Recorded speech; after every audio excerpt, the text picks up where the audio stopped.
I'm Patricia Gras. Welcome to Passion Time. I'm here with Imam Ahmed Khan. He is the Imam in the mosque Baytown, is the Baytown Islamic Center. It's also known as the Mercy Islam Center. Thank you so much for joining us. Thank you for having me. It's such a privilege. And I want to ask you the question that I ask everyone, and that is, how did you find your passion and how are you living your passion? Well, it's a very loaded question, but in short, in my third year of my undergraduate studies, I was becoming a doctor, and I started engaging in community service and community leadership roles, and I realized that, we have a plethora of, physical doctors, material doctors. We don't have enough spiritual doctors, and I really felt that, we needed leadership that was relevant and the future generation could see themselves in. And so I really chose to take this position on, and I found myself at Zaytuna College. At the time, it was an unaccredited institution, and so it was a very difficult step.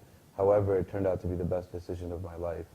We had a very holistic, well-rounded education, and it really tailored me to become a very successful leader. Right, and Daytona College is where you study Islamic studies? So it's the first Muslim liberal arts college in the country. So we study Islamic studies, so it has a seminarian facet to it, while having liberal arts. And where is it located?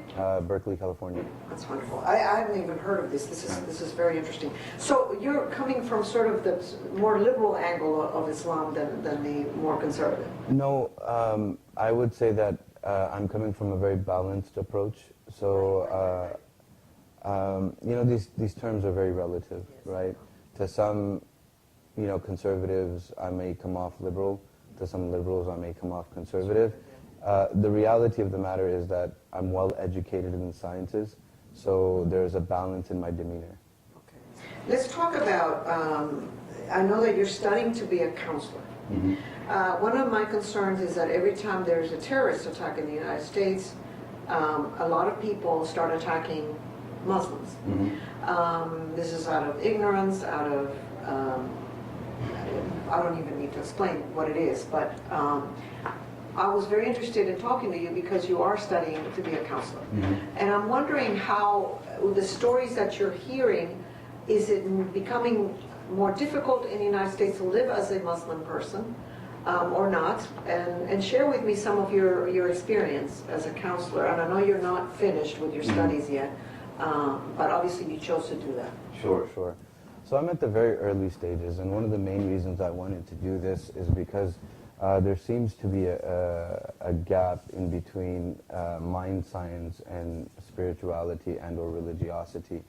And oftentimes what happens is most adherents of a spiritual practice or religious practice, they spiritually bypass their current crises or their issues and their concerns.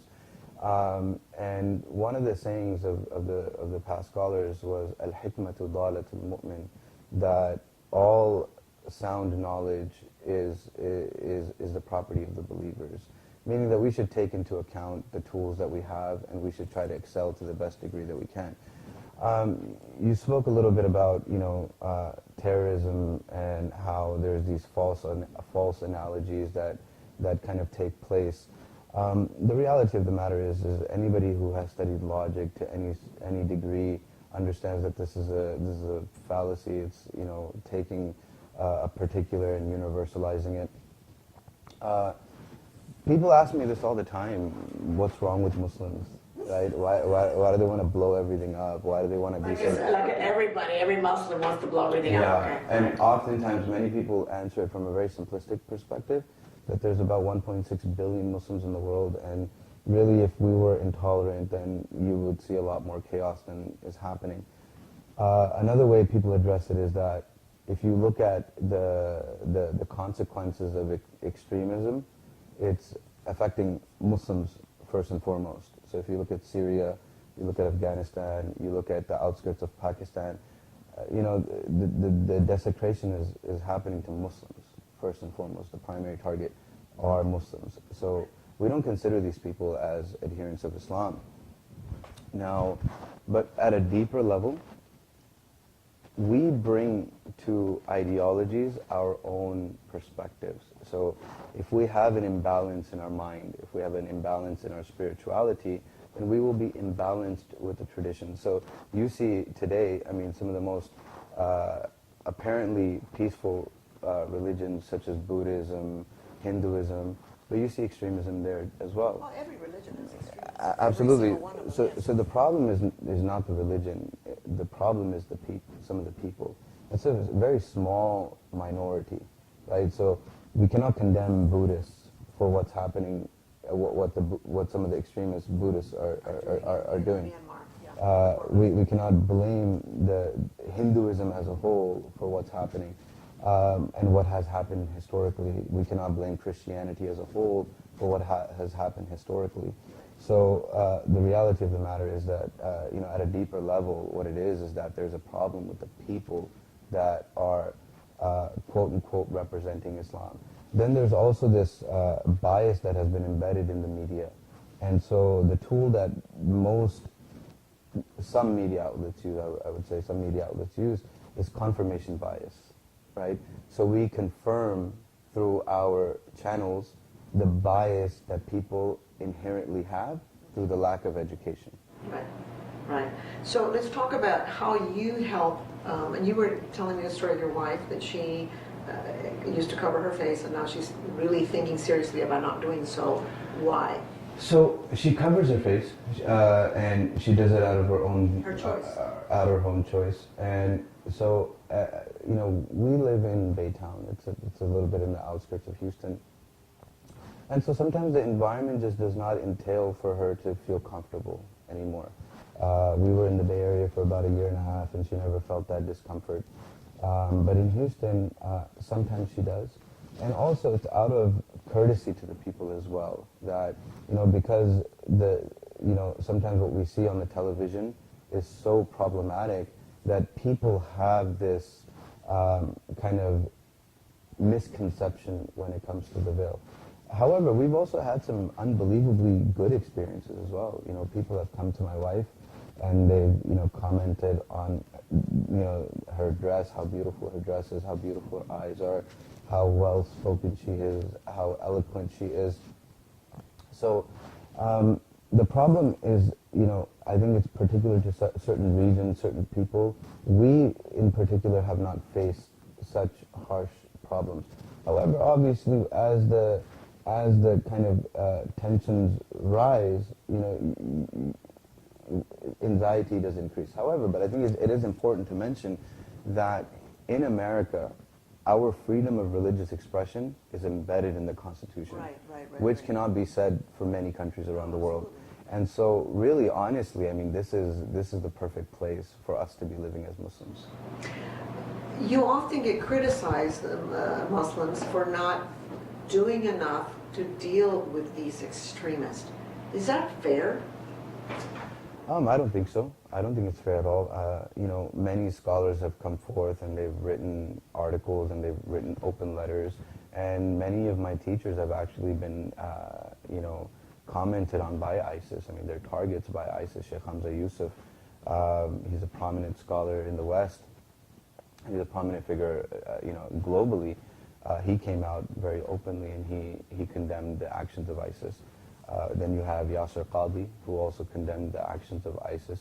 And you had, I forget the exact name of this letter, but you had hundreds of scholars that signed an open letter against ISIS. And, you had Sheikh Abdullah bin Bay'a, you had Sheikh Hamza Yusuf, you had Imam Zaid Shakir, you had very, very prominent scholars, both internationally and nationally. Right. Now, you've had, obviously the extremists have existed throughout history. First of all, Al-Qaeda, now it's called ISIS. But they seem to be making more noise now. Any particular reasons why this is happening now? I mean, I don't like to speak on that which I don't know. I really don't know what's happening in the minds of ISIS or Al-Qaeda. I don't have extremist tendencies. I believe that Islam is a very balanced religion. God says in the Quran that we are a balanced nation. He says, ummatan wasata. Love, compassion, taking care of the neighbors, taking care of our society, upholding the laws of the land, are principal tenets of our religion. So I really, to be honest, don't understand how somebody can misconstrue such a honorable religion in such a barbaric manner. What do you say to young people or people who are actually afraid after there is an attack in the U.S. and there's a backlash towards everybody who's Muslim? What do you say to those people? How do you counsel them about dealing with this? So I think first and foremost you have to become aware of your intrinsic emotions, what's happening, what type of anxieties are coming up. And there's multiple spiritual ways and clinical mental health practices that become beneficial. Now, I'm in my early stages of my study, so I can't really comment on the clinical mental health part. But, the remembrance of God brings calmness and contentment to the heart. And that's very important. And sometimes people look at Islam very superficially, but really if you look at it as a whole, it has very big psychological features, such as that if you just open up our prayer, the way that we pray, we have to come underneath, we have to become enveloped in the mercy of God so that we can become equal with one another. There's this misconception that, Islam has, classism or racism or even sexism, and it's really not true because with the advent of Islam, women received rights that they just did not have. Before Islam came, women were being buried alive. They had no right to vote. They had no right to own land. They had no right to be a real part of the society, and they were often considered as burden to the family. And after Islam came, Islam really honored them, and Islam honored even those that were not adherents of Islam. Oftentimes people say that we consider everybody infidels, and that's just not true, right? The Quran, it mentions, the Jews and the Christians as Ya Ahl al-Kitab, O people of the book. It honors them. Even the Prophet Muhammad, peace and blessings be upon him, when a burial procession of a Jewish person was coming by, the Prophet Muhammad, he stood out of reverence. So, Islam is really not what it sometimes is depicted as, and truly it's out of lack of knowledge and understanding. All right, well, thank you so much, Imam Ahmed Khan. There's a lot to learn, and we appreciate you coming and sharing with us some of these educational tools that you're sharing with us and telling us. Thank you so much. Thank you for having me. It was a wonderful experience. I really appreciate it. Thank you. And thank you for watching, and we'll see you next time on Passion Time.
Cambia tu